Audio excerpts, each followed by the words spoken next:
விருந்து சந்தோஷத்திற்கென்று செய்யப்படும். திராட்சரசம் ஜீவனுள்ளோரை கழிப்பாக்கும், பணமோ எல்லாவற்றுக்கும் உதவும். விருந்து எதுக்கு செய்யப்படுமா? விருந்து எதுக்கு செய்யப்படுமா? சந்தோஷத்துக்கு. ஒவ்வொருத்தரும் விருந்து கொண்டாடுறது ஒவ்வொரு வழி. அவங்க என்ன எப்படி எப்படியோ விருந்து கொண்டாடிட்டு இருக்காங்க. இன்னைக்கு கிறிஸ்தவனும் கத்தர் உட்கார கூடாத இடத்துல உட்காராதன்னு சொல்றாரு. அந்த இடத்துல உட்கார்ந்துட்டு அடுத்த நாள் இன்னைக்கு சபையில திருவிருந்து எடுக்கிறாங்க, திருவிருந்து கொடுக்குறாங்க.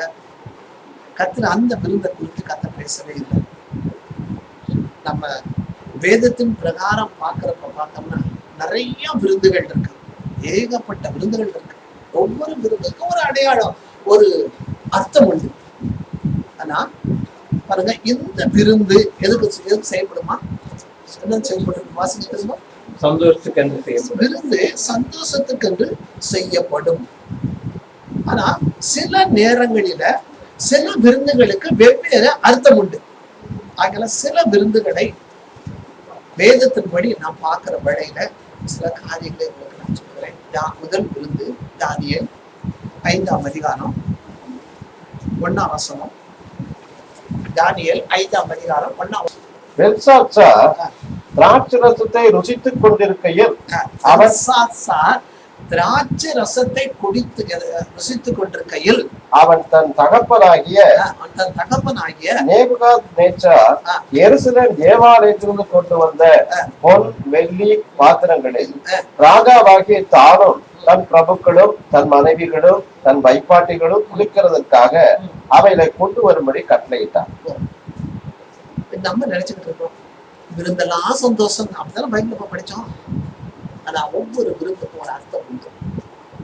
தேவச்சனமே எச்சரிக்கை. ஒருத்தன் விருந்துக்கு உன்னை கூப்பிட்டானா எதுக்கு கூப்பிடுறான்னு முதல்ல அறிஞ்சுக்கோ. அதுக்காக யார் வீட்டுக்கு நான் போக வேண்டாம் நான் சொல்லல. சில பேருக்கு ப்ரமோஷன் கிடைக்கணும், இன்கிரிமெண்ட் கிடைக்கணும், அதுக்காக யார் வீட்டுல என்ன கொடுத்தாலும் சரி, அது எங்க இருந்து வந்தது, எங்க வச்சு படைக்கப்பட்டது, மற்ற காரியங்களை கொடுத்தோம்னா உங்களுக்கு கவலை இல்லை. விருந்து கொடுக்குறாங்களா சாப்பிடு, சுண்டல் கொடுக்குறாங்கன்னா சாப்பிடு, சாப்பிட்டு கேன்சர் ஆகி இங்க வந்தது. அதானே நடந்தது, அதானே நடந்துகிட்டு இருக்கு. ஒரு சகோதரி ஜோம் பண்றதுக்கு வந்தாங்க, கர்ப்பப்பையில கேன்சர். என்ன பாருங்க, உள்ள இருக்க கை வச்சு ஜெபிக்க ஆரம்பித்த உடனே உள்ள இருக்கவங்க உட்காந்து ஆடுது. என்ன ஏன் கேன்சர் கொண்டு போட்டுருக்கலாம் அது சொல்லுது, என்ன கட் பண்ணிடுவாங்க இதை, ஏன்னா ரொம்ப பேர் வர வேற அதை பார்த்துருவாங்க. பாருங்க என்னத்தினாலன்னா அங்க இருக்குது பாரு, அங்க கொடுத்தா அங்க பாரு இதுதான் பெருசு. அதை சாப்பிட்ட உடனே எனக்கு இவளுக்கு இப்படி வந்துருச்சு. என்னன்னு நீங்களே சொல்லல, நீங்க யாரும் சொல்லல, தப்பு சொல்லல. நல்ல ஒரு பூசாரி மாதிரி உட்காந்து, ரெண்டாவது பூசாரி, இது ஒரு முதல் பூசாரி, அது ரெண்டாவது பூசாரி. கத்த நாம மயக்கப்பட்டார், எப்படியாவது மயக்கப்பட்டா சரி. அது என்ன சாப்பிட்டுப்பாங்க, என்ன சாப்பிட்டனால அந்த கேன்சர் வந்தது? இவ்வளோ பெருசு, இவ்வளோ பெருசு அங்கங்கிறான். அவன் சாப்பிட்டா கர்ப்பப்பையில கேன்சர் வந்துருச்சு, வந்துட்டான். ஏன் உங்ககிட்ட வந்தான்? அங்க கண்டி கேட்டு என்ன கேட்டுட்டு இருக்கிறேன். அதுக்கப்புறம் வச்சோம் உள்ள இயேசு கொடுத்த வெடி எடுத்து கேன்சர் சோமா இருக்கு. தேவச்சனமே நீ அறிந்து செய்கிறாயோ அறியாமல் செய்கிறாயோ? ஏற்றவள் சொல்லப்பட்ட வார்த்தைகள் வெள்ளி தட்டில் வைக்கப்பட்ட பொற்குளங்களுக்கு சமானம். ஆகையினால நீ விருந்துக்கு ஒருத்தவங்க கூப்பிட்டாங்கன்னா கூட ஜஸ்ட்ன்னு சொல்லி சொல்றாங்க, ஜஸ்ட் இப்படி வா, ஹோட்டலுக்கு வா, ஜஸ்ட் ஹோட்டலுக்கு வா. போன வாரம் ஒரு காரியம் கேள்விப்பட்டேன். நான் எந்த காலேஜ் எதுவும் நான் சொல்ல மாட்டேன். கண்ணால பார்த்துட்டு நான் காதால் கேட்ட காரியத்தை சொல்றேன். நான் கண்ணால நான் பார்க்கல, அவங்க பார்த்துட்டு சொன்னாங்க. குறிப்பிட்ட காலேஜ் பஸ், ஏசி பஸ் போயிட்டு இருந்தேன். அதான் இத்தனை ஏசி பஸ் உள்ள ஸ்கிரீன் பண்ணிருப்பாங்க. இந்த பொண்ணு, இந்த பார்த்த பொண்ணு பக்கத்துல பலவன் டிரான்ஸ்போர்ட்ல பஸ்ல போயிட்டு இருக்கு. ஒரே அட்டகாசம், ஒரே இதுவா, அவ்வளவு களியாட்டாங்க. என்ன காலேஜ் பஸ்ல இவ்வளவு சத்தம், இவ்வளவு இது என்று பார்த்தா டிரைவர் சீட்டுக்கு பின்னாடி கொஞ்சம் ஸ்கிரீன் வேலைக்கு இருக்கு.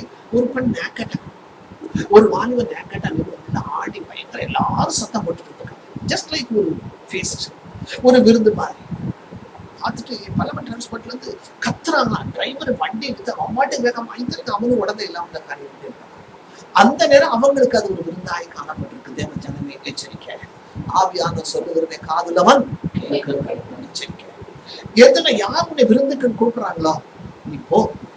சொல்றாங்க, சந்தேகப்படாம இருந்தா நீ போ. உனக்கு முன்னாடி வைக்கிற பொருள் உனக்கு சரியா இருக்கும் உன் மனசாட்சி சொல்லுமா அதை செய். இல்ல வேண்டாம் என்று கத்த சொல்றேன், வேண்டாம் என்று கத்த சொல்றேன். நீ எதையா அதை ஒண்ணு படைத்தது தின்னு சொல்லிட்டு இங்க வந்து எனக்கும் வந்துடும். கத்தரு நாமத்தை நீ வீணாய் வழங்குகிறாய். ஆவியான கத்த நாமத்தை வீணாய் வழங்குறவங்க தண்டி அவனை விட மாட்டேன்னு சொல்றான். இங்க தானியேல் என்ன செய்யறான்? தானியேல் 5ஆம் அதிகாரம் 1ஆம் வசனத்துல யார் விருது விடுறாங்களா? பெல்சாத்சார் ராஜா. யாரான உட்கார்ந்துருக்கானா? பிரபுக்களில் 1000 பேருக்கு ஒரு பெரிய விருந்து செய்து, பெரிய பிரபுக்களுக்கே விருந்து 1000 பேருக்கு. அந்த 1000 பேருக்கு முன்பாக திராட்சை ரசம் குடித்தார். 1000 பேருக்கு முன்பாக திராட்சை ரசம் குடித்தார். பெல்சாத்சார் திராட்சை ரசத்தை ருசித்துக் கொண்டிருக்கையில் அவன் தன் தகப்பனாகிய நேபுகாத்நேச்சார் எருசலேம் தேவாலயத்திற்கு கொண்டு வந்த பொன் வெள்ளி பாத்திரங்களில் ராஜாவாகிய தானும் தன் பிரபுக்களும் தன் மனைவிகளும் தன் வைப்பாட்டிகளும் குடிக்கிறதுக்காக அந்த பாத்திரம் எங்க இருந்து வந்துச்சு? எருசலேம் தேவாலயம். எங்க இருந்து வந்தது? யோசிச்சு பாரு. அதை தீட்டுப்படுத்த உனக்கு என்ன அருகதை இருக்கு? தேவச்சனம் எச்சரிக்கை. இது யார் தங்குற ஆலயம்? இது யார் தங்குற ஆலயம்? இது யார் சரீரம் யாருக்கு சொந்தம்? ஏன் தீட்டுப்படுத்துற? உனக்கு என்ன ரைட்ஸ் இருக்கு? உனக்கு ஜீவனை கூட்டி கொடுத்து தேவ சமூகத்தை இன்றைக்கு உட்கார வச்சிருக்கிறது அப்படி கிருபை. அப்படி கிருபை, சொல்ல முடியாத கிருபை. இதை தீட்டுப்படுத்த உனக்கு என்ன ரைட்ஸ் இருக்கு? ஏமா? அதான் ஒரு ஐயா அடிக்கடி சொல்லுவாரா, ட்ரெயின்ல போனா அது ரிசர்வேஷன் கம்பார்ட்மெண்ட்ல ஆர்டினரி கம்பார்ட்மெண்ட்ல அவர் போனார். அவர் பாட்டுக்கு கால் நீட்டு இருந்தா அங்க ஃபுல்லாவே ரஷ்ஷா இருக்கும். பொதுவாக காலை கொஞ்சம் மடைக்கீங்க, ஏன் காலு நான் நீட்டுவேன் அப்படி பப்ளிக் கம்பார்ட்மெண்ட்ல சொல்ல முடியுமா? அமைஞ்சிருவாங்க, என் காலு நான் உன்னை மிதிக்கிறேன் முடிச்சுட்டு போயிருவாங்க. இன்னைக்கு அப்பதான் இன்னைக்கு இந்த சரீரமாக கத்துடைய ஆலயத்தை ஆசைப்படுத்தி எச்சரிக்கை. யாருக்கோ இந்த வார்த்தை வருது, தீர்க்க தரிசனமா வருது, நீ கண்ணத்தனமா நீ என்ன யூஸ் பண்ணிட்டு இங்க வந்து உட்கார்ந்து இருக்கிற. எச்சரிக்கை, ரகசிய பாவங்கள் எதுவானாலும் தேவ சமூகத்துல கத்தருக்கு முன்னாடி வெளிப்பட்டு போயிடும். எச்சரிக்கை. இல்லைங்க, ஜஸ்ட் கொஞ்சம் பாக்குறாங்க, ஜஸ்ட் கொஞ்சம் ஒரே ஒரு இதுதாங்க, ஒரே ஒரு நாள் தாங்க போட்டேன். இந்த ஒரே நாள் உன்னுடைய ஆத்மாவை நாசப்படுத்துவோம். எச்சரிக்கை. இயேசு கிறிஸ்து ரத்தத்தினால் மீட்டெடுக்கப்பட்டவனா இருப்பாயானால் எந்த சரீரம் உனக்கு சொந்தமானதல்ல, உனக்கு சொந்தமானதல்ல. இது கர்த்தராகிய இயேசு கிறிஸ்து தங்குற ஆலயம். இந்த ஆலயத்தை கெடுக்காத, இந்த ஆலயத்தை கெடுக்காத, கெடுக்காத. கெடுத்த கர்த்தர் உன்னை கெடுத்து போடுவார். எச்சரிக்கை. ஒரு நாள் தாங்க வெத்தலை போட்டேன், ஒரு நாள் தாங்க சினிமா பார்த்தேன், 2-3 கேஸ் உட்கார்ந்து இன்னும் விடல, டிவியை விடல. டிவியில எச்சரிக்கை, ஆவியான சொல்லுறதே காதுலவர் கேட்க கடமை. ஜஸ்ட் சும்மா இதுதாங்க பார்த்துட்டு இருக்கிறேன். சும்மா சினிமா இல்லைங்க, சுடந்து வந்த தொடர்கதை அதை தாங்க பாக்குறேன். 8 மணி நேரம் தாங்க கிரிக்கெட் பார்த்துட்டு வந்து உட்காந்து 4-5 பேர் இங்க உட்கார்ந்து இருக்கேன். துணிகரமா. எச்சரிக்கை. 8 நிமிஷம் உன்னால ஜெபிக்க முடியுதா? எச்சரிக்கை. ஆவியான சொல்லுறதை காதுலவன் கேட்க கடமை. எச்சரிக்கை. இது விட கத்தர் கருவிடுப்பாங்க. ஏன்னா நீங்க சங்கீதம் வாசிக்கிறோம், கத்தர் வீரனுடைய கால்களிலே, நீ வசந்த நீங்க தான் பிடிக்கணும். வீரனுடைய கால்களிலே வசந்த பேசுங்க, பேசுங்க. வீரனுடைய கால்களிலே பிரியப்படா. நீ ஸ்போர்ட்ஸ் மேனா இருந்தா கூட கத்தர், ஐயோ நான் ஸ்போர்ட்ஸ் மேன் ஃபர்ஸ்ட் பிரைஸ் வாங்கிட்டேன் அதனால கத்தர் என்னை பிரியமான ஏற்றுக்க நினைக்காத. நெவர். நடக்கவே நடக்காது. கத்தருக்கு பயந்து நடக்கிறவனா இருந்தா நீரின் வலது நாம தூக்கி சுமந்து வந்து சொல்லுறாங்க. ஐயோ எங்க சொந்தக்காரங்க கூப்பிடுறாங்க ஃபங்க்ஷன், நான் போய்தான் வீட்டை வரமாட்டாங்க. யார் வந்தாலும் வரட்டாலும் என் தேவன் வருவார், நிச்சயமாய் வருவார். கண்டிப்பா அவர். அதை பத்தி கவலையே படாத. அவர் வந்துட்டா எல்லாமே வந்துடும், எல்லாமே வந்துடும். எச்சரிக்கை. ஐயோ அந்த விருந்துக்கு நான் போய் அங்க பூ ஊத்துறாங்க, நான் போய்தான் ஆகணும். அங்க பொங்கல் வைக்கிறாங்க, நான் போய்தான் ஆகணும். அங்க ஆடு வெட்டுறாங்க, நான் போய்தான் ஆகணும். அப்படிப்பட்ட கறி வேண்டவே வேண்டாம். போன வாரங்களே கேள்விப்பட்டேன், வடபழனியில ஏதோ ஒரு ஹோட்டல்ல போன கறியை போட்டு பிரியாணி விட்டாங்க, அரசு பண்ணிருக்காங்க கேள்விப்பட்டேன். அறியாமல் செய்யற காரியங்களுக்கு கண்டிப்பா பண்ணிப்பார். ஆனா அறிவித்து செய்கிறவங்க ஒரு காரியம் பண்ணிப்பார். சரீரத்தை கெடுக்காத. அவன் அப்படிப்பட்ட ராஜா. கர்த்தர் நல்லா அவனை உயர்த்தி வைத்திருந்தார்.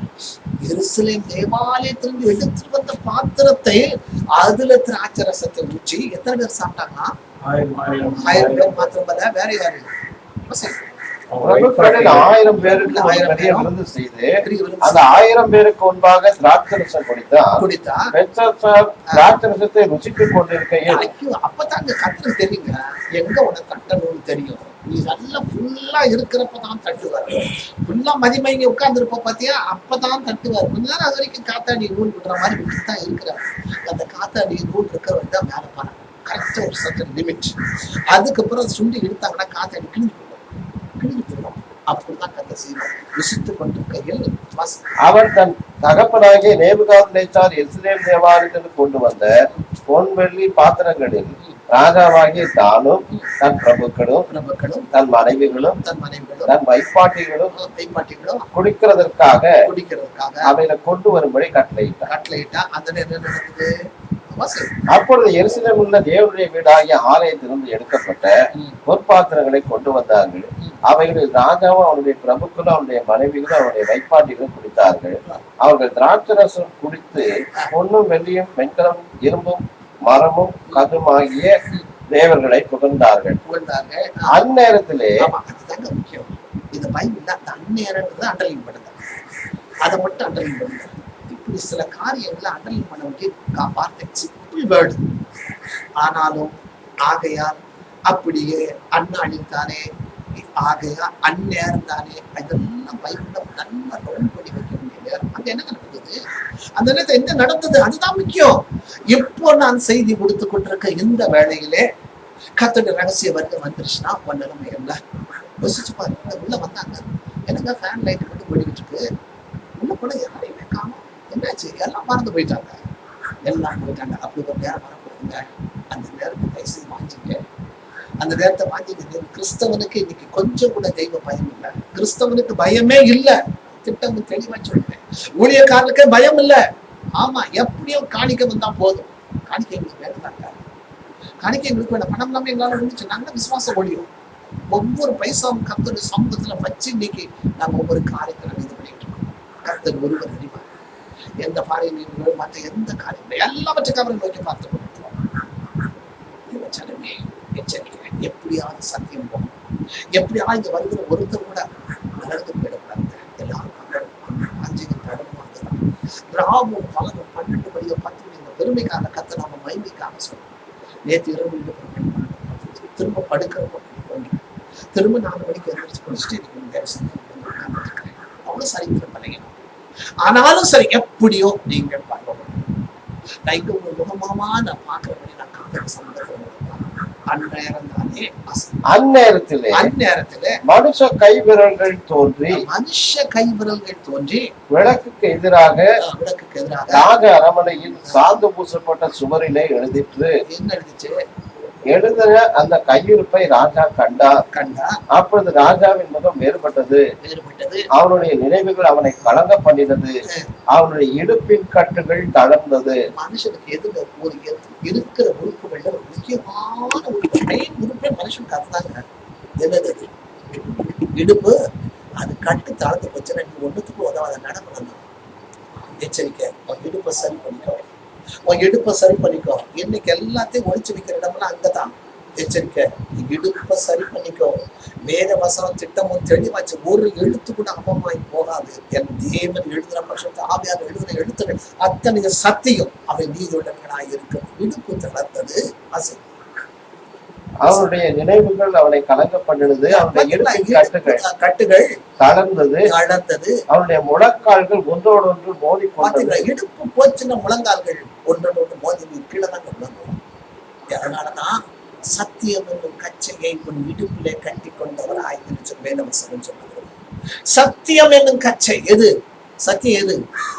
சத்தியம் எது? வேத வசனம். இதை கட்டு உன் இடுப்புல. அதுக்காக சும்மா பைபிளை கட்டி வச்சுட்டு போறாரு. பைபிளை கட்டி வச்சுட்டு போறதுன்னு அர்த்தம் இல்ல. உன் நினைவுல சிந்தையில சத்தியம் இருக்கணும். உன் நாவில கத்திரவத்தின் துதி இருக்கணும். இடுப்புல சத்தியம் எல்லாத்தையும் செய்ய போற காரியம், பேசுற காரியங்கள் எல்லாம் கத்திரக்கான முதல்ல யோசனை பண்ணி பாரு. அதை சரி பண்ணிக்கோ. சத்தியம் என்னும் கட்சியை நீ கட்டுக்கலாம். பசை முழங்கால்கள் தன்னாடுது.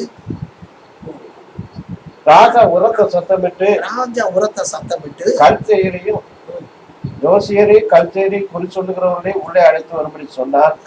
ராஜா பாபிலோன் ஞானிகளை நோக்கி, இந்த எழுத்தை வாசித்து இதன் அர்த்தத்தை எனக்கு வெளிப்படுத்துகிறோம் எவனோ அவன் ரத்தாம்பரமும் கழுத்திலே பொற்சரப்படியை தரிக்கப்பட்டு ராஜ்யத்திலே 3ஆம் அதிபதியாய் இருப்பான் என்று சொன்னான். என்ன நியாயத்திருப்பது எழுதப்பட்டது? சீக்கிரமாசிங்க. என்ன நியாயத்திருப்பது சோழன் எழுதப்பட்டது? என்னது எழுதப்பட்ட எழுத்து என்னவென்றால் மெனே மெனே தெக்கேல் என்ன எழுதப்பட்டது? இந்த வசனத்தின் அர்த்தமாவது மெனே என்பதற்கு தேவன் உன் ராஜ்யத்தை மட்டிட்டு அதற்கு முடிவு உண்டாக்கினார் என்றும், தெக்கேல் என்பதற்கு நீ தராசிலே நிறுக்கப்பட்டு குறைய காணப்பட்டாய் என்றும், பெரேஸ் என்பதற்கு உன் ராஜ்யம் பிரிக்கப்பட்டு மேதியருக்கு பெர்சியருக்கு கொடுக்கப்பட்டது என்றும் அர்த்தமாம் என்றார். வந்தது எங்க வந்தாங்க? வந்தது எங்க கூண்ணாம எங்க உட்கார்ந்துட்டா? முதல்ல என்ன நடந்தது? முதல்ல விருந்துதானே. தேவஜனமே எந்த விருந்துக்கு நீ போயிட்டு இருக்கிற? சினிமாங்கிற விருந்துக்கு போயிட்டு இருக்கிறையா? இல்ல கிரிக்கெட் என்கிற விருந்துக்கு போயிட்டு இருக்கியா? இல்ல டிவி என்கிற விருந்துல உட்கார்ந்து இருக்கிறையா? இல்ல ஜஸ்ட் இன்னைக்கு ஒரு என் ஃப்ரெண்டு தாங்க கூட்டான்னு சொல்லிட்டு அங்க உட்கார்ந்து இருக்கிறையா? இல்ல கர்த்தர் சொல்லாத இடத்துல உட்கார்ந்து நீ விருந்து சாப்பிட்டு கொண்டு ஜஸ்ட் யோசனை பண்ணிப்பா. ஜஸ்ட் ஒரு போதைக்கு அதுக்காக சாப்பிட்டு இருக்கியா? எந்த விருந்துல உட்கார்ந்துட்டு இருக்காய்? நினைச்சுக்கோ. கர்த்தர் எழுதுற நியாயத்திற்கு எச்சரிக்கை. ஒவ்வொரு விருந்துக்கும் பின்னாடி ஒரு காரியம் இருக்குங்க. எச்சரிக்கை. யாரும் கூட்டா விருந்துக்கு போங்க. சந்தேகப்படாம உன்னுடைய இருந்த சமானமா இருந்தா தாராளமா போகும். ஆனா உனக்கு முன்னாடி வைக்கப்படுற ஒரு பொருளை கை வச்சு ஜெபிக்கிறதுன்னு கர்த்தர் உனக்கு உத்தரவு கொடுத்தாரு சாப்பிடு. என்னோட தயவு செய்து கிளம்பி ஆவிய ஆத்மா சரீரத்தை நாசப்படுத்திடாத. ஒரு ஊழியத்துக்கு போயிட்டு ஒரு இடத்துல போங்க, நான்வெஜ் ஹோட்டலுக்கு கூப்பிட்டு போனாங்க. அது போல எல்லாருமே தானே சாப்பிடுவாங்க. அந்த சோம்பு ஒண்ணு அங்க இருக்கு கல்லாப்பட்டியில, அதை சாப்பிடுறப்போ எனக்கு அது ஒரு மாதிரி இருந்தது. கத்தர் உடனே அங்கே பேச ஆரம்பித்தான். உனக்கு இது தேவையான என்னப்பா? இது வெறும் சோம்பு தானப்பா, ஜஸ்ட் ஒரு நான்வெஜ் சாப்பிட்டா இது சாப்பிட தானப்பா, இது சாப்பிட்டா என்ன பண்ணா? உனக்கு அது அவசியமா கேட்டேன். திரும்ப கேட்டேன், மறுபடியும் திரும்ப கேட்டேன்.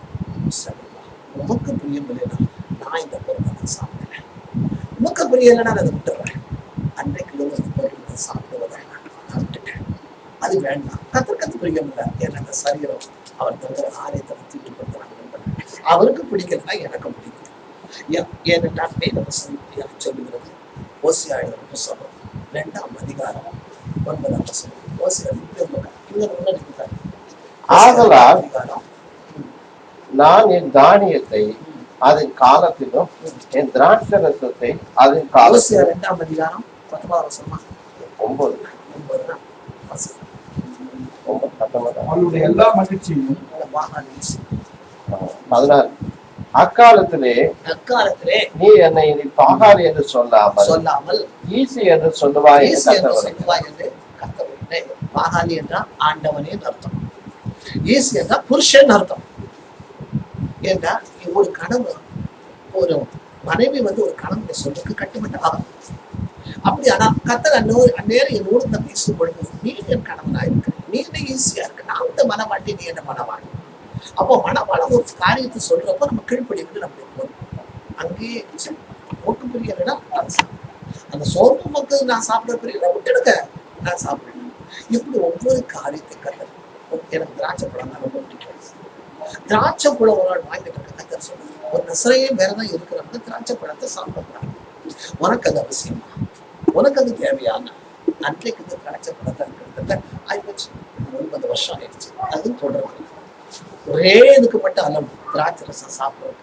ஆலயத்துல திருவிருந்து எடுக்கிறப்ப அதுக்கு மாத்திரம் எனக்கு அளவு பெருமைக்கார சொல்ல கத்தர் நாம மகிமைக்கார சொல்லி ஆவியானருக்கு பெரியல நீ சாப்பிடாத, அது உனக்கு வேண்டாம். என்ன 1000 பேர் பெரிய ஒரு விருந்து பண்ணான். ஆனா என்ன நடந்தது விருந்துல? அந்த விருந்துல நியாய தீர்ப்பு தான் நடந்தது. தேவ ஜனமே, நீ சாப்பிடுகிற, நீ போகிற, நீ உட்காருகிற எல்லா விருந்துலையும் ஏதாவது ஒரு காரியம் பார்த்துக்கணும். விருந்து நினைச்சிட்டு நீ போவ, அதுக்கு பின்னாடி பேக்ரவுண்ட் என்ன இருக்குன்னு பாரு. முதல்ல இவனுடைய விருந்துல நியாயத்திற்கு பாருங்க, வேற வசனத்துல பாவ சந்தோஷம் அவனுக்கு இருந்தது. பாவ சந்தோஷம். எல்லா கீப்பர்ஸையும் போட்டான். எருசலேம் ஆலயத்துக்கு பாத்திரத்தை நீ எடுக்கலாமா? கர்த்தருடைய ஆலயத்தை நீ பாத்திரத்தை அருவருப்பா நீ மாற்றலாமா?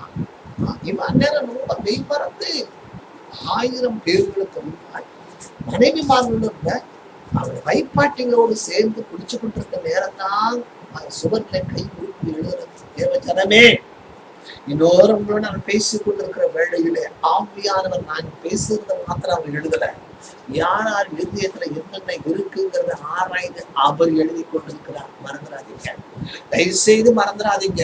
நம்ம செய்கிற ஒவ்வொரு காரியத்துக்கும் பின்னாடி ரியாக்ஷன் இருக்கு. நம்ம பார்க்கிற பார்வை, நம்ம சிந்திக்கிற சிந்தனை, யோசிக்கிற யோசனை. அதனால காலையில் எழும்பின உடனே நம்ம ஒவ்வொருத்தரையும் ஆவி ஆத்மா சரீரம் மாற்றம்னா ஒவ்வொரு உறுப்புகளையும் எங்க ஒப்படைக்கணுமா? காலை எழும்பின உடனே கத்தர் நன்றி சொல்லுங்க. கத்தர்னால தந்தீங்க, நேற்று இருந்தவங்க உயிரோடு எங்களுக்கு அரைசினால கூட்டி கஷ்டம். ஒவ்வொரு உறுப்புகளையும் என்ன செய்யணுமா? வேத வசனத்திலே சொல்கிறது. கலாத்தியர் 5ஆம் அதிகாரம் 24ஆம் வசனம். கலாத்தியர் 5ஆம் அதிகாரம் 24ஆம் வசனம். கிறிஸ்துவனுடையவர்கள் தங்கள் மாம்சத்தையும் அதன் ஆசை இச்சைகளை கூட சிலுவையில் அறைஞ்சிடணுங்க. எனக்கு கூட ஆசையா இருக்கு, எனக்கு கூட ஏதோ சாப்பிடணும்னு ஆசையா இருக்கு, எனக்கு கூட திராட்சை பழம் சாப்பிடணும்னு ஆசையா தான் இருக்கு. என்ன செய்யணும்? கர்த்தர் வேண்டான்னு ஒரு காரியத்தை சொல்லிட்டாருன்னா அந்த சிலுவையில் அரைஞ்சிடு. சிலுவையில அரைஞ்சிட்டீங்கன்னா தச்சிருப்பார். அவர் பொறுப்படுத்துவார். இல்லங்க, அவர் என்ன சொல்லுங்க, ஆஃப்டர் ஆல் கிரேப்ஸ் தாங்க சாப்பிட்டாங்க, அவருக்கு வேண்டாம் உனக்கு வேண்டாம். ஏன்னா அவர்தான் உள்ள வாசம் பண்ணிருக்கிறார். அவர் உள்ள உனக்குள்ள வாசம் பண்ணி கொண்டிருப்பார். ஆனா ஒரு நாள் 7/7/2007 காலையில ரொம்ப அவசரப்பட்டு அலசலாம். ஏன்னா அடிக்கடி பாஸ்டிங் போட்டு பயங்கர வேதனைனா கொஞ்சம் நெஞ்ச வேதனை இல்லை, அவ்வளவு அவசரப்பட்டு எவ்வளவு மருந்து சாப்பிட்டு சரியாகல. கத்தர் ஒரு நாள் காலையில் 7-7:30 மணிக்கு கத்தர் நோட்டில் பேச ஆரம்பித்தார். இன்றைக்கு இருந்து எனக்காக நான்வெஜ் முழுவதையும் விட்டு விட மாட்டார். ரொம்ப பொருத்தனை பண்றது ரொம்ப ஈஸிங்க, அதை கீப் பண்றதாங்க ரொம்ப கஷ்டம். அதுதானே இன்னைக்கு மனுஷனுக்கு ஆகலை, அதனால கண்ணி ஆயிடுது. அந்த ஊழியத்துக்கு இவ்வளவு கொடுப்பேன்னு சொல்லுவாங்க, இந்த ஊழியத்துக்காக முன்னாடி ஜோம் பண்ணுவாங்க, எல்லாம் செய்வாங்க.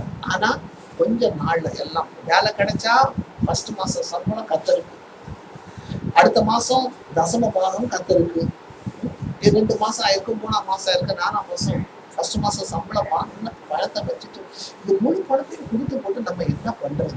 கையில வச்சுட்டு யோசனை பண்ணிட்டு இருந்தீங்கன்னா கத்தர் என்ன செய்வார்? கத்தர் என்ன செய்வாருங்கிறத ஜஸ்ட் யோசனை பண்ணிக்கலாம். அவர் என்ன செய்வார்? நீ வச்சுட்டு நீ என்ன பொருத்தனை பண்ண கொடுத்துரு, அதனால நீ ஒரு நாள் நஷ்டப்பட்டு போக மாட்டார். என்ன பொருத்தனை பண்ணி அதை செஞ்சு அடுத்த மாசம் 10 ஒரு பங்கம் கொடுக்கறதுக்கு கஷ்டப்படாத. நீங்க கொடுத்தாதான் எங்களை போஷிக்க முடியும். ஆவியான செய்வார். அந்த விதவை அவன் பையன் 2 தான் சுடப்பான், சுட்டுட்டு அதை சாப்பிட்டுட்டு நாங்க சாக போறோம். அதுக்காக விறகு பொறிக்கணும் தான் தீர்க்கதரிசியாக போனோம். முதல்ல சொல்றாங்க என்ன கொடுத்துரு. அவன் கொஞ்சம் யோசித்துப்பான், அந்த பஞ்சகாலம் முடிகிற வரைக்கும் அவன் நிலைமை என்ன? தேவ ஜனமே எச்சரிக்கை, யார் போக மாட்டோம், திருடிடாத, கர்த்தருடைய காரியத்தை திருடாத, எச்சரிக்கை. ஆவியான சொல்லுவதை காதலும் கேட்க. அவன் நினைச்சான் எவ்வளோ பேரோட உட்காந்து திராட்சை ரசம் சாப்பிட்டு யார் என்ன கேட்க முடியும்? ஆனா அந்த நேரம் கை உறுப்பு எழுதுனது வேத வசனம், அதுவே அவனுக்கு நியாயத்திற்பாய் மாறி போச்சு. எச்சரிக்கை, உனக்கு கர்த்தர் நியாயத்திற்கு எழுதிட்டார்னா அதுக்கு பிறகு அவர் மாற்றவே மாட்டாங்க. இன்னைக்கு நான் சொல்றேன், இந்த ரகசியத்தை உங்களுக்கு நான் சொல்லி கொடுக்குறேன். நரகத்தை பற்றிய வெளிப்பாடுங்கிற ஒரு புக்கு இருக்குங்க, அது தமிழ்ல தான் இருக்கு, வாங்கி படிக்கணும். அடிக்கடி நான் சொல்றேன். அந்த ஒரு சகோதரி நரகத்தை பார்க்கணும்னு கத்தர்கிட்ட சொன்னாங்க. அதை பார்த்துட்டு வந்து நான் ஒரு புக் எழுதி ஜனங்களை எச்சரிக்க வேண்டும். அவங்க சொன்ன பிற்பாடு அவங்க ஃபாஸ்டிங் இருந்து இயேசு கிறிஸ்து அவங்க சொப்பனத்துல அப்படியே ஒவ்வொரு இதுக்காக கூட்டிட்டு போய் காமிச்சாங்க. ஒவ்வொரு குழியா நரகத்தை காமிச்சப்போ அநேக குழிகள் அது இருக்கு. எப்படி நம்ம உச்சம் தகுந்த முன்னக்கால் வைக்க அநேக மகான்கள் குறிப்பிட்டு அது போல. அப்போ ஒரு இடத்துல பயங்கரமான ஒரு குடியில பயங்கர இயேசுவே என்னை தூக்கி இந்த குடியில இருந்து என்னை வெளியே விட்டுடுங்களேன், என்னால அந்த அக்கினி கந்தகத்தை தாங்க முடியல. பூச்சி அங்க இருக்க பூச்சி அந்த நெருப்புல கூட சாகவாங்க, அது வாட்டுக்கு மேல எங்க வேணாலும் ஏறுமா. ஐயோ என்னால முடியலையே, இந்த குடியில இருந்து அப்ப சொன்னா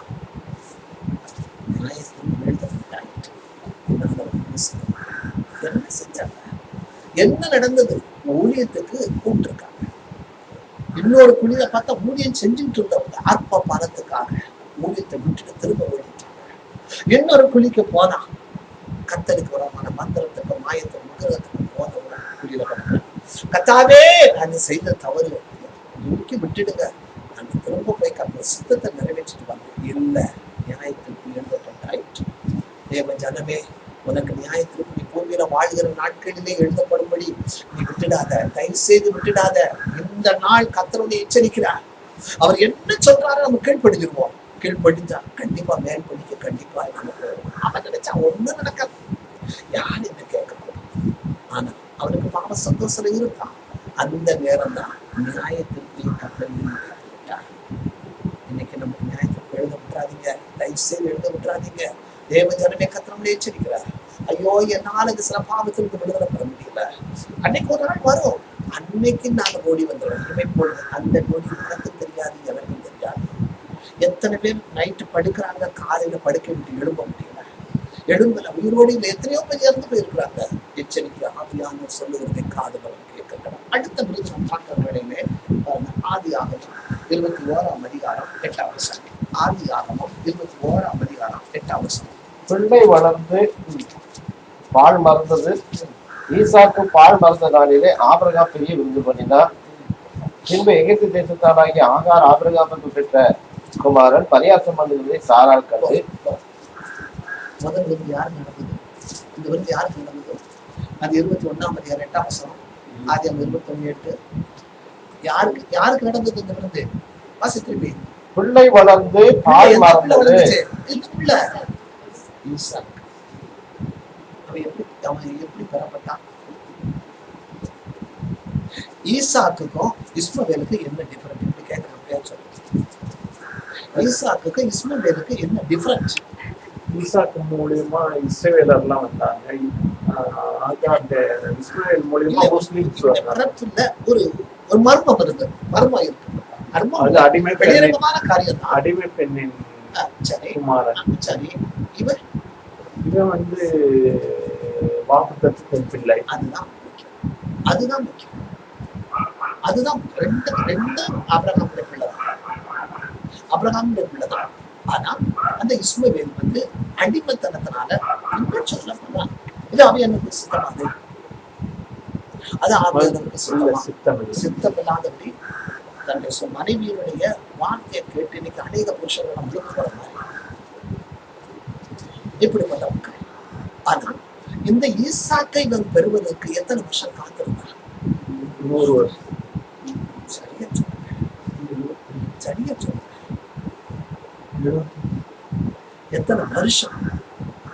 கத்த வாக்கு தத்த உனக்கு ஒரு குமாரனை கொடுப்பேன்னு சொன்னார். சொல்லுங்க, யாரும் 25 years, 25 வருஷம் வாக்கு தத்த நிறைவேற காத்திருந்தான். பாருங்க, விசுவாசத்தினால வராத யாவும் வசத்து முடிஞ்ச. நீங்க தான் முடிச்சு ஒரே பாவமே பாவமே தெரிஞ்சனமே எச்சரிக்கை. ஒரு காரியத்தை நீ கத்தட்ட கேட்டுட்டு இருக்கீங்க, அது கட்டுற வரைக்கும் என்ன செஞ்சிருக்கணும்? என்ன செய்யணும்? நம்ம என்ன பொறுமையா இருக்கு. நம்ம பொறுமையோட இருந்தத கத்த சொல்றேன். யோபின் பொறுமையை நீ கண்டீர்களே, நீ கேள்விப்பட்டிருக்கீங்க. அவன் பொறுமை எல்லாம் போச்சு, கொண்டாட்டியை தவிர எல்லாம் போச்சு. ஆனா சரீரமும் போச்சு, அவன் பிள்ளைகளும் போச்சு, அவன் எல்லா ஐஸ்வர்யமும் போச்சு. அப்ப கூட அவன் என்ன சொல்றான்? ஆறுதல் படுத்த வேண்டிய மனைவி என்ன சொல்றான்? ஐயோ, என்னைய நீ இந்த மாதிரி பொறுமையா இருந்துகிட்டு இருக்க, அவரை தூசித்து ஜீவனை விட்டுடு சொல்றான். என்ன சொன்னாங்க? என்ன சொன்னான்? பேசுங்க, என்ன பையனப்பா? தேவனிடத்தில் நன்மை பெற்ற நாம் தீமையை கத்தர் கொடுத்தா கத்தர் நாமத்துக்கு ரொம்ப முக்கியமான அந்த வேலை நம்ம கிட்ட இருக்கா? என்கிட்ட இருக்கானா? நானே இந்த தேவச்சனமே நமக்கு நான் விருந்து பெரிய காரியம் இல்லைங்க. எப்போனாலும் விருந்து சாப்பிடணும், எப்படி வேணாலும் விருந்து சாப்பிடணும். இன்னைக்கு பாருங்க, வாலிப பெண் பிள்ளைகள்கிட்ட கூட இன்னைக்கு தெய்வ பயம் இல்லை. 6 மணிக்கு மேல போனா வெளியே கூட போக முடியாத ஒரு சூழ்நிலை இருக்கிற ஆட்கள் போய் 11 மணி 12 மணிக்கு அதாவது பாருங்க, காட்டு மாடுங்க சுத்துற மாதிரி சுத்திக்கிட்டு இருக்கு. எச்சரிக்கை, ஆவியான சொல்லுவதை காதுகளை கேட்கறாங்க. எச்சரிக்கை. கொஞ்சம் கூட எந்த விதத்துல ஒரு அடக்கமோ ஒரு மானமோ எதுவுமே இல்லாத ஒரு நிலைமை. பெண்ணோட நிலைமை நம்மள கேட்க வேண்டாம். இன்னைக்கு விருந்து இன்னைக்கு கேட்டா கை நிறைய சம்பாதிக்கிறேன், கம்ப்யூட்டர் கம்பெனி வந்தாச்சு. எல்லாவற்றுக்கும் ஒரு நாள் கணக்கு பிடிக்க வேண்டும் என்பதை மறந்துவிடாதே. எச்சரிக்கை, ஆவியான சொல்லுவதை காதுள்ளவன் கேட்க. விசுவாசத்தினாலே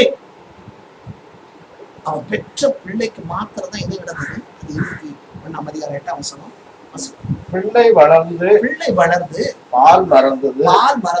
ஈசாக்கு பால் மறந்த நாளிலே ஆபிரகாம் பெரிய விருந்து பண்ணினார். பெரிய விருந்துங்க.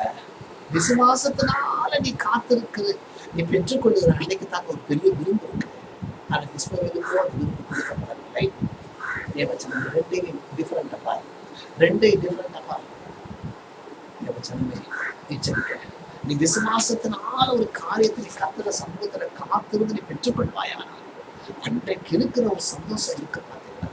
ஐயோ, ரட்சிக்கப்பட வேண்டும், நான் இந்த பாவத்திலிருந்து விடுதலை பெற வேண்டும், என் பேர் ஜீவ புஸ்தகத்தில். கிறிஸ்துவனுக்கு உண்மையான விருது என்னது தெரியுமா? என்றைக்கு ஒரு பாவங்கள் மன்னிக்கப்பட்டது என்று கர்த்தர் வேத வசனத்தின் மூலம், இந்த நகர முக்கியமான கருத்து சொல்ற வார்த்தை கவனமாய் கேளுங்க. வேத வசனத்தின் மூலம் கர்த்தர் சொல்லணும். அன்றைக்கு ஒரு பேர் கண்டிப்பாய் ஜீவ புஸ்தகத்துல ஒரு பேர் எழுதப்படுகிற நேரத்துல இருக்கு பாருங்க. ஒரு சந்தோஷம், ஒரு சமாதானம். அதெல்லாம் மனுஷன் வாயில சொல்ல முடியாங்க. அது ஆண்டவனுக்கும் பாண்டவனுக்கு தாங்க தெரியும். நான் 12 மணிக்கு கத்தர் பரல 12 மணிக்கு மொட்டை நம்ம செபிச்சுட்டு இருப்போம். கத்தர் பேசினார். எஸ்ஐயா 38ஆம் அதிகாரம் 17ஆம் வசனத்துல கத்தரினோடு பேசினார். எஸ்ஐயா 38:17. இதோ சமாதானத்துக்கு பதிலாக மகா கசப்பு வந்திருந்தது. தேவரீரோ என் ஆத்துமாவை நேசித்து அழிவின் குழிக்கு விலக்கினீர். என் பாவங்களை எல்லாம் உமது முதுகுக்கு பின்னாக எரிந்து விட்டேன். முதுகுக்கு பின்னாடி எரிந்து, பாவங்களை எல்லாம் எங்க எடுத்து போட்டுட்டீரு? முதுகுக்கு பின்னாடி எரிந்து போட்டேன். கத்தரிக்கு முன்னோட இப்படி பேசுறாரா? எச்சரிக்கை. ஆவியானவர் சொல்லுகிறதை காதுலவன் கேட்கும். இந்த பாவ மன்னிப்பு நிச்சயம் இன்னைக்கு உனக்கு உண்டா? அந்த பாவ மன்னிப்பு நிச்சயம் இன்றைக்கு கர்த்தர் ரகசிய வருகை இப்போ நம்மளுக்கு மரணமா இருக்குமானா உடனே நீ மேல பறந்துவியா? அந்த நிச்சயம் உனக்கு உண்டா? கஷ்டம் பண்ணிப்பாரு. இல்லாமட்டா இன்னைக்கு வீட்டுக்கு முதல்ல ஓடு போய் ஏதாவது ஒரு ரூம், தனியா ரூம் இருக்கா பாரு. இல்ல ரூமே இல்லையா, எங்கேயாவது அவுட் ஆஃப் சிட்டி போய் ஒரு மனுஷ சஞ்சாரம் இல்லாத இடத்துல 2 கரத்தை கத்தர்கிட்டராய் உயர்த்தி உன் பாவங்கள் என்ன ரகசிய பாவம், வெளியரங்கமான பாவம் எல்லாத்தையும் ஒன்னுடாம அறிக்கையிட்டு நீ கண்ணீரோடு கதறுடைய தேவ நிச்சயம் வாக்குத்தத்தை கண்டிப்பாக கொடுப்பாங்க. அதை பெற்ற உடனே ஆடு, நீ பாடு, எதையும் சூழ்நிலையை பார்க்காது. நான் ஆடினேன், பாடினேன். மொட்டை மாடியில எத்தனை பேர் எங்கெங்க இருந்து ஒரு பைத்தியம் அங்க ஆடிட்டு கூட நினைச்சிருப்பாங்க. நான் அப்படியே வந்தேன். அந்த சமாதானத்தை கோடி கொட்டி கொடுத்தாரு. அந்த சமாதானம் உனக்கு கிடைக்காது, வேற எதுலையும் கிடைக்காது. அவருடைய வார்த்தையில தான் அந்த சமாதானம். இன்னைக்கு எப்படி இருக்கு அந்த நிச்சயம் உனக்கு உண்டா? இப்போ கத்தர் ரகசிய வருகைன்னு ஒண்ணு இருக்குன்னா தெரியுமா நம்ம ஆளுங்களுக்கு? இன்னைக்கு சபை சொல்லுதா? இன்னைக்கு சபை அநேகம் சொல்றது இல்லை. ஏன்னா பைபிள்ல அந்த ரகசிய வருகைன்னு ஒண்ணு இல்லை, அந்த வார்த்தையே இல்லை. ரகசிய வருகைன்னு ஒண்ணு இருக்குங்க. அது ஒருவேளை இப்ப இந்த வினாடி இருக்கலாம். மத்திய வாரத்தில் இயேசு வருவான். 1000 புதிய ஏற்பாட்டு பரிசுத்தவான்களோட வருவான். பழைய ஏற்பாட்டு பரிசுத்தவான்கள் வரமாட்டாங்க. தெரிஞ்சுக்க ஆபிரகாம் ஈசாக்கு வரமாட்டாங்க. கர்த்தரா இயேசு கிறிஸ்து மரித்து உயிர்த்தெழுந்த பிற்பாடு மரித்த பரிசுத்தவான்கள் மாத்திரம் ஓடிய தேவன் வருவார். அப்போ உயிரோடு இருக்கிற நீங்களும் நானும் என்னை பொழுது வருவது ஆக்கப்பட்ட அவரோடு கூட படத்துல ஏறி போயிடுவாங்க. இந்த பாடுகள் உபத்திரவங்கள் வேண்டாங்க. இனி வரப்போற நாள் மோசம். கத்து சொல்லிக்கிட்டே இருக்காங்க. கத்து சொல்லி மதமாற்ற சொல்லிட்டு இருக்காரு, எச்சரிக்கை, தயவுசெய்து கேம்பஸ் ஆகிருக்காதீங்க. கேம்பஸ் இந்த காலையில போட பண்ணிடுச்சு. எங்க நம்ம தமிழ்நாட்டில் எங்க சவுத் இந்தியா யாரோ ஊழியக்காரர் அடிச்சு ஹாஸ்பிட்டல் இருக்கான்னு ஃபோன் பண்ணுறோம். உடனே போர்டு எழுதி போட்டு ஜோப் பண்ணாங்க. நல்ல சுகத்தை தாங்க ஜோப். ஈரான்ல எல்லாம் பயங்கரமான இது நடந்துட்டு எச்சரிக்கை. இதெல்லாம் நடக்க அந்த வரையும் வராது நிச்சயம். அதுக்குள்ள நம்ம ஆசை நம்ம பறந்துருவாங்க. இதெல்லாம் சபை எடுத்துக்கொள்ளப்படுவதற்கு ஒரு அடையாளம். எச்சரிக்கை. சபையில கட்டடம் இல்லை, சபையில நம்ம விசுவாசிகள் நம்ம எல்லாம் பறந்துருங்க. நான் அந்த கத்தத்தை கேட்கிற ஒரே ஒரு ஆசீர்வாதம், இங்க வர ஒருத்தருங்க கைவிடப்பட்டு ஓடி எந்த மாத்திரம் இல்லாத ஓடி விசுவாசத்தினால ஆரம்பிச்சு இந்த பாவ மன்னிப்பு நிச்சயம் என் பேர் ஜூஸ் எழுதப்பட்டாச்சு. அது நிச்சயம் கிடைக்க கிட்டாது. அழுது ஜோப்பண்டு கத்த ஒவ்வொரு பாவத்தை கத்த சொல்றாரு. 20 வருஷம் 25 வருஷத்துக்கு முன்னாடி செய்த பாவம் நீ மறந்துருப்ப. ஆனா கத்த நேரம் நல்ல ஸ்கிரீன் போடும். இதை செஞ்சேன், இதை எடுத்த, இது பண்ண, அங்க உட்காந்த, போன, வந்த எல்லாத்தையும் கத்த சொல்றாரு. சொல்றப்போ உடனே அறிக்கைட்டுக்கிட்டே இருக்கணும். அறிக்கையிட கத்த சொல்லி உள்ள அறிக்கைட்ட எல்லாத்தையும் கத்த சொல்லிச்சு. இதை விட்டு எங்கேயோ போய் சொல்லிட்டு இருக்காங்க. எந்த ஃபாதரும் எந்த ஊழியக்காரனும் பாவத்தை நினைக்க முடியாது. எச்சரிக்கை. யாருக்கும் அந்த மாற்ற வந்து எச்சரிக்கை. யாருக்கிட்டே ஒரு பாவத்தை போய் சொல்லாங்க. இன்னைக்கு எல்லாம் கேட்கற மாதிரி கேட்பாங்க. ஒன்றுமே செய்ய முடியாது. என்கிட்ட மட்டும் சொன்னா மட்டும் நான் என்ன செய்யறேன், ஆலோசனை சொல்ல முடியல. நான் ஒரு பாவத்தை நினைக்க முடியுமா? முடியவே முடியாது. விருந்துக்கு போறது ஒரு பெரிய காரியம் இல்லை. ஆபிரகாமோட தான் ஈசாக்குக்கு விருந்து பண்ணான். ஆனா இஸ்மவேலுக்கு செய்யப்படாத ஒரு காரியம் ஈசாக்குக்கு கிடைத்தது. ஏனென்றால் அது விசுவாசத்தினால ஒரு பிறந்த காத்திருந்து பெற்றுக்கொண்டான். அதனால 8ஆம் நாளிலே அந்த காரியம் நடந்தது. தேவச்சடமே எச்சரிக்கையா இருக்கிறேன். எந்த விருந்துக்கு போயிட்டு இருக்கிறேன். அடுத்த இன்னொரு விருந்து நம்ம பார்க்கிற வேலையிலே பாருங்க. இன்னொரு காரியத்தை சொல்றேன். 2 ராஜாக்கள் 6ஆம் அதிகாரம் 23ஆம் வசனம்.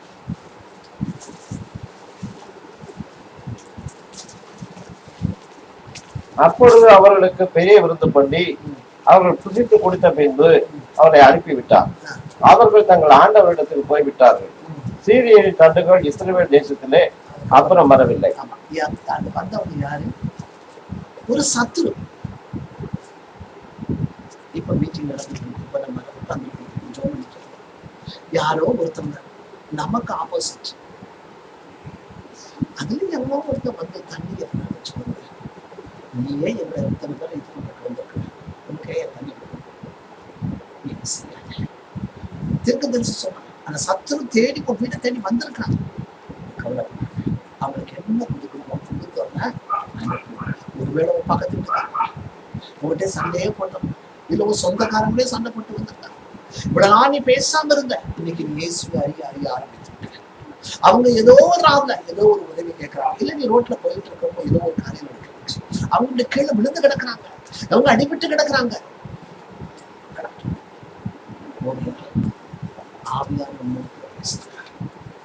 ஆவியானோடு கூட நீ பேசுற. அவங்களுக்கு வேண்டிய காரியத்தை செய்வாங்க. அதுதாங்க உனக்கு விருந்து. உனக்கு விருந்து. சத்துருக்களை சிநேகி என்று கத்த சொல்கிறார். ஒரு சத்துருக்களை சிநேகி என்று கத்த சொல்கிறார். இதுதாங்க பெரிய விருந்து. அது விருந்து செஞ்சு பார்க்கிறேன். எப்படி கழிவு அது சொல்ல முடியாது. அது சொல்லவே முடியாது. அனுபவிச்சவங்களுக்கு தான் தெரியும். அனுபவித்தவர்கள் மாத்திரம்தான் அந்த காரியங்கள் தெரியும். அது இருக்க ஒரு சந்தோஷம் எதுலையுமே இல்லை. தேவச்சனமே, நீ கிறிஸ்தவன் என்பதற்கு இதுதான் ஒரு காரணம். யாரோ ஒருத்தர் முடியாம இருக்காங்க. ஏதோ ஒரு காரியத்தை ஹெல்ப் கேட்கிறாங்க. உன்னால முடிஞ்சு அது பெரிய விருந்து. அந்த ஆத்துமாக்களையும் நீ கத்தற்காக என்ன பண்ற? ஆதாயம் படித்துக் கொள்ளுகிறாய் என்று வேதவசனம் சொல்லுது. இவர்கள் கிறிஸ்தவர்கள்.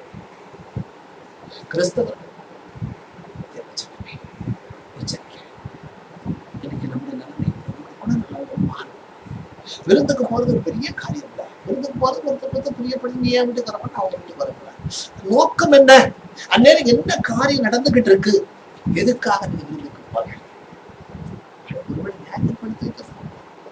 நியாயத்திற்பாய் கூட இருக்கலாம். குடிக்கிற தண்ணீரை கூட வைக்கிறத கூட எடுத்து சாப்பிடும்போது கத்தாவே இதை நீர் ஆசீர்வதி. ஜெபிச்சுப்பா. என்னோட மேல வசதிச்சது விசுவாசிக்கிறவங்களா நடக்கும் அடையாளங்கள் அவன சாவுக்கு எதுவானவர்களை கொடுத்தாலும் வசந்த் நீங்க முடியும். அவரை பேசுங்க பேசுங்க, யாரும் சொல்றீங்க சொல்லுங்க. சாவுக்கு எதுவனை கொடுத்தாலும் சொல்லுங்க. அது ஒன்றும் செய்யாது. ஒன்றும் சேதப்படுத்தாது. Simple வேடுதானே, simple வேடுதானே. அவரு கூட போனான், ஒரு தீவுக்கு போனான். எல்லாரும் ஒரே குளிர், விறகு எடுத்து போடுறான். கரெக்டா அவங்க வந்து ஒரு முயல் பாம்பு அவன் கையை என்ன பண்ணிடுச்சு, அவன் கையை என்ன பண்ணிடுச்சு, கடிச்சு தொங்குது. அப்ப சொல்றான், இவன் பாரு ஊரை விட்டு ஊர் வந்து கூட இவன் என்னது கத்தருக்கு விரோதமா இருக்கிறான். அதனாலதான் இவனை பாவ சாபம் இவனை பின்னாடி தொடர்ந்து வந்துட்டு இருக்கு, தொங்குறத. ஆனா அவனும் அதை எடுத்து அதே நெருப்பு ஓட்ட பாடு அவன் நினைச்சாங்க, அந்த தீவார் நினைச்சாங்க திரும்ப இவன் செத்துருவான். ஆனா என்ன செய்யல, ஒன்றுமே அதுக்கு பிறகு தேவனோ தேவனுடைய குமாரனோ என்று சொல்லிக் கொண்டார்கள். கர்த்தருடைய வாக்குத்தத்தங்களெல்லாம் கர்த்தராகிய இயேசு கிறிஸ்துவுக்குள் ஆமென் என்றும் ஆமென் என்றும் இன்னைக்கு நம்ம சொல்ல முடியுமா? தேவச்சனமே விருந்து ரொம்ப வேணும். எல்லாத்துக்கும் நல்லதுதான். ஒருத்தருக்கு நம்ம இன்னைக்கு உங்க வீட்டு விட்டா நான் என் வீட்டு விட்டா வருது நல்லது. ஆனா பின்னாடி ஒரு காரியம் இருக்கிறது கைசு ரொம்ப உட்கார தகாத இடத்துல. சங்கீதம் 1 அதிகாரம் 2 வசனம்.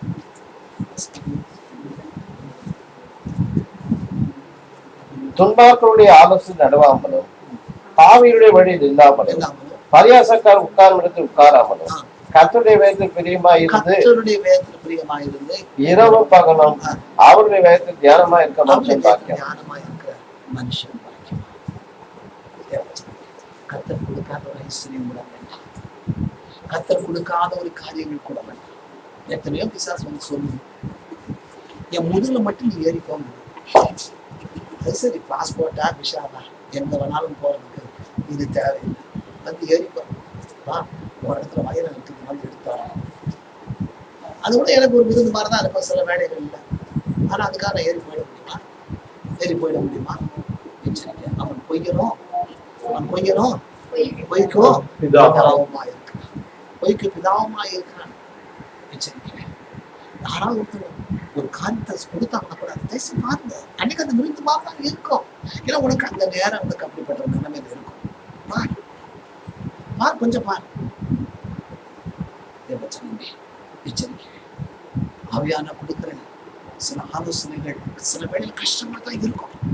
அது அந்நேரம் உனக்கு விருந்து தேவையா இருக்கும். ஆனா யார் கொடுக்குறாங்க பாரு, எங்க இருந்து வருதுன்னு பாரு, சரியான இடத்துல இருந்து வருதான்னு பாரு. எச்சரிக்கை. சரியான இடத்துக்கு வருதா, எனக்கு ஒரு நாள் பணம் தேவையா இருக்கும். உட்காந்து நான் இவனை உட்காந்து தேவை சொல்லுற மத்தியானம் உட்காந்து ஜோம் பண்ணிக்கிட்டு இருக்கோம் ஒரு 400 ரூபாய்க்காக. நான் பேர் சொல்ல விரும்பல. செலுத்திட்டு இவன் போயிட்டான், உட்காந்து ஜோம் பண்ணிட்டு இருக்கிறேன்.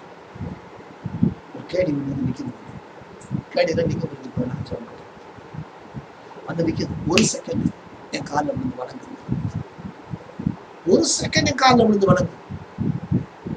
400 கோடி தரேன் இருந்துச்சு, எனக்கு வேண்டியது எவ்வளவு? 400 ரூபாய். ஒரு செகண்ட் காலில் விழுந்து வணங்கு, 400 கோடி இப்பயே கொண்டு தரேன். எப்படி நீ வந்த? இல்ல உன்னை பார்த்து எனக்கு பரிதாபமா இருக்கு. எனக்கு அந்த நேரம் எனக்கு அது தேவை இருந்தா தான் இருந்தது. நான் கொடுத்தா நல்லது தானே. அவட்ட கூப்பிடல, அவட்ட நான் கேட்கறேன். முதல்ல நீ கிளம்பு, இல்லை அவட்ட நான் கீழே இறக்கி போயிருக்கேன். இல்லை ரொம்ப பரிதாபமா இருக்கு, அதனால நானே வந்துட்டேன். இல்லை உன்னை என்ன செய்ய சொல்றேன்? ஒரு செகண்ட் விழுந்தா நான் வணக்க சொன்னேன். உனக்கு நீ நான் கேட்டேன், நானும் கொடுத்தாங்க. மனமே எனக்கு வேண்டாம். என் தேவன் நான் கொடுக்க வேணாம், கொடுக்காம போனான்னு சொல்லி பிச்சை வந்துச்சு. கர்த்தர் வேத வசனம் சொல்லுது, கர்த்தருடைய பிள்ளைகள் எங்கேயுமே பிச்சை எடுப்பதாக வேணாம். நான் இளைஞருமா இருந்தேன், வசனத்தை நீ முடிங்க. நான் இளைஞருமா இருந்தேன், முதுவயதுமானேன், நீதிமான்கள் எங்கேயுமே வசனத்தை சொல்லுங்க. நீ உருப்படவே போறது இல்லைன்னு சர்டிபிகேட் எனக்கு அங்க கொடுக்கணும். நீ என்ன எனக்கு சர்டிபிகேட் அக்கினி இறக்கி அக்கினி கண்டிப்பா இறக்கி இத்தனை செகண்ட் மறைஞ்சு போயிடுச்சு. மத்தியானம் 11 மணி கொஞ்ச நேரம் மத்தியானம் ஒரு 1 மணி 1:30 மணிக்கு ஃபோன் வருது. அப்போ ஒருத்தவங்க யாருமே தெரியாம ஃபோன் பண்றாங்க. சிஸ்டர் ட்ரான்ஸ்ஃபர் ஆகி போறோம், என் ஹஸ்பண்ட் ஒய்ஃப் பிள்ளைங்க வந்து ஜோம் பண்ணிட்டு போகிறோம், செயின் லைட் இருக்கு, ஜோம் பண்ணி சரி வாங்க வந்தாங்க. ஜோம் பண்ணேன். போகிற காணிக்கை எடுத்துட்டு போனாங்க. காணிக்கைக்குள்ள கவர் திறந்து பார்த்தேன். 399 ரூபாய் இல்லை, 401 ரூபாயும் இல்லை, கரெக்டாக 400 ரூபாய் இருந்தது. கத்தாவே நான் கேட்டதை நீ கொடுத்துறேன், அதுக்காக சொல்றேன். எனக்கு அந்த நேரம் அந்த விருந்தாடுது. எச்சரிக்கை எச்சரிக்கை வேத வசனம் கர்த்தரின் ஆசீர்வாதமே ஐஸ்வர்யத்தை தரும், அவனோட அவர் வேதனைய ஆரம்பிச்சு. உனக்கு யாராவது ஒருத்தவங்க பணம் கொடுக்குறாங்க பாரு, ஆரம்பிச்சு பாரு. எனக்கும் வேணும், உனக்கு பணம் வேணும், உனக்கும் வேணும், ஒளித்தனத்திற்கு பணம் வேணும், இல்லாம ஒன்றும் பண்ண முடியாது. ஆனா அது எங்க இருந்து வருதுப்பா, அதை கவனி. வேத வசனத்தின்படி இருக்கா? வேத வசனத்தின்படி இருக்குதா? சற்று ஆராய்ந்தப்பா. 2 பேர் ஜெபிக்க வந்திருக்காங்க, ஒருத்தர் காணிக்க வாங்க, ஒருத்தர் காணிக்க வாங்காதுங்கிறாரு. எவ்வளவு ரிஸ்க்லெஸ் எல்லாரும் எங்களை மாட்டி விட்டுறாரு தெரியுமா? அவரும் சும்மா சொல்லக்கூடாது, நகர் சொல்ற இவங்கிட்ட வாங்கி அவங்ககிட்ட வாங்காத. என்னப்பா 2 பேரும் ஒண்ணா வந்திருக்காங்க வாங்காதங்க, ரொம்ப தொந்தரவா இருக்கு. எனக்கு என்ன சொல்லுவேன், நான் என்ன சொல்லுவேன், பணம் எனக்கு வேணாம்னு சொல்லுவேன். சொல்லுவேன் போக முடியும் போட சொல்லுவேன். அதுக்கு பிறகு என்ன ஏது என்ன ரகசியம் எப்படி சொல்ல காரணம் சொல்லுவேன். நம்ம ஆவியாளர் இருக்காரு, பயங்கரமானவர். அவர் பரிசுத்தம் உள்ளவர் மாத்திரமல்ல, அன்பானவர் மாத்திரமல்ல, பயங்கரமான தெய்வங்களை மறந்துடாதீங்க. அவர் சொல்ற ஆலோசனைகள் சரியா நம்ம கடைபிடிச்சோம், அதுதாங்க நமக்கு விருந்து. டெய்லி விருந்தாங்க, உங்க வீட்லயும் என் வீட்லயும் டெய்லி விருந்தாங்க. அவர்கிட்ட போய் சேர வரைக்கும் விருந்தான். அந்த விருந்துக்கு ஆயத்தமா இருக்கிறோமா? அதுக்கு பிற்பாடு பார்த்தாதான் அது வேற காரியம் என்று நான் எனக்கு இன்னொரு காதுக்கு வந்தது. எல்லாமே அந்த ரத்தப்படி அந்த ரத்தப்படி அதுல இருக்கு, அது உனக்கு வேண்டாம். இந்த ரத்தம் வந்து கொண்டே ஒருவேளை குறிப்பிட்ட காரியமா இருக்கலாம். அது அந்த ப்ராஃபிட்ல சொல்றது. அதுக்கு பிறகு அந்த உண்மைதான். கத்தர் வாங்காதன்னு சொன்னது யாருமே எனக்கு தெரியாது.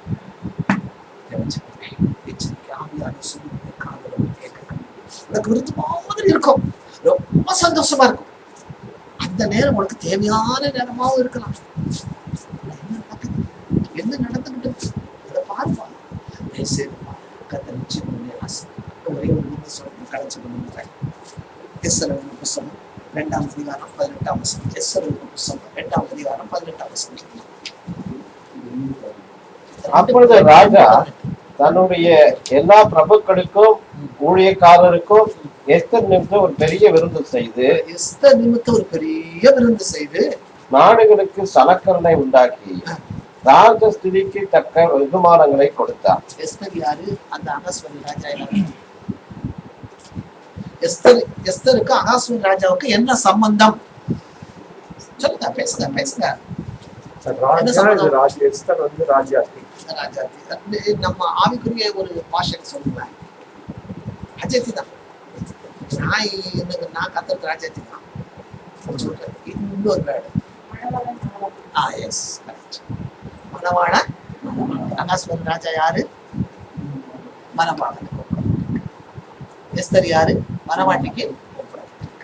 அப்ப நமக்கு மணவாளன் யாரு? நமக்கு மணவாளன் யாரு?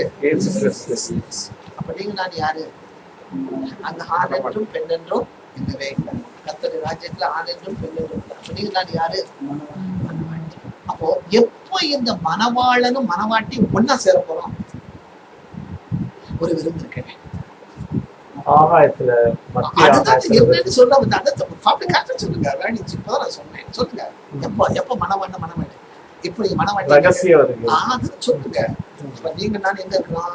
பூமியில இருக்கிறோம். ஆனா ஒன்னா நம்ம ஒரு நாள் இணையணும் அவரோட போய். அந்த ஒரே புருஷனுக்கு கண்ணீர்களாய் நீங்க நானும் ஒப்பு கொடுக்கப்பட்ட நேரம் அது இந்த நேரம். எப்போ அந்த விருந்து எப்ப நடக்கும்? கடைசி எங்க நடக்கும்? அதுதான் சொல்லுங்க. அந்த விருந்துக்கு நீங்க நானும் ஆயத்தம். அந்த விருந்துக்கு நீங்கள நானும் ஆயத்தமா. அதுதாங்க விருந்து. இதெல்லாம் கொஞ்ச நேரங்க. என்னமோ உங்களால காரியம் ஆகணும்னா பாப்பா எங்க வீட்டுல வந்து சாப்பிட்டு போகுவாங்க, கொஞ்சம் காஃபி குடிச்சிட்டு போங்க. இது சும்மா என் காரியம் ஆகணுங்கிறதுக்காக நான் கூப்பிடுவேன். ஆனா அவருக்கு ஏற்பட்ட எந்த பிரதிநிதியும் எதிர்பார்க்கல. நீங்களும் நானும் அந்த விருதுல கலந்துட்டு அவரோடு கூட என்றென்றைக்கு யுகாயுகமாய் எங்க போய் வாழணும்? எங்க போய் வாழணும்? அந்தோட போய் வாழணுங்க. அதுக்கு தாங்க இப்போ உங்களை என்ன இப்படி உட்கார்ந்து ஆதாயப்படுத்தி கொண்டிருக்காரு, ஆயத்தப்படுத்தி கொண்டிருக்காருங்க. ஆயத்தமா தேவ ஜனம் மனவாட்டியே என்று சொல்லி கர்த்தர் கேளு. கர்த்தாவே அந்த விருந்துக்கே நீங்களை ஆயத்தப்படுத்துங்கப்பா. இங்க இல்லப்பா அந்த விருந்து, அது பரிசுத்தமான விருந்துப்பா. 1000 பரிசுத்தவான்களோடு நீ வரப்போறீங்களேப்பா, அந்த விருந்துக்கு என்ன ஆயத்தப்படுத்துங்கன்னு சொல்லி அந்த ரகசிய வருகைக்கு இன்னைக்கு இருந்து செபிக்க ஆரம்பிக்க. ஒருவேளை இது வரைக்கும் எனக்கு தெரியாதுங்க, இந்த சத்தியங்களுக்கு தெரியாதுங்க, எங்களை சொல்றதுக்கு யாரும் இல்லைங்க, இன்னைக்கு என்ன ஆயத்தப்படுத்துங்கன்னு சொல்லி வீட்டுல போய் தயவு செய்து சொல்றேன். சத்தியத்தை சரியா கேளுங்க, சத்தியத்துக்கு கீழ்ப்படிங்க. எந்த சபை சரியான சத்தியம் சொல்றதோ அந்த சபையை தேடி ஓடுங்க.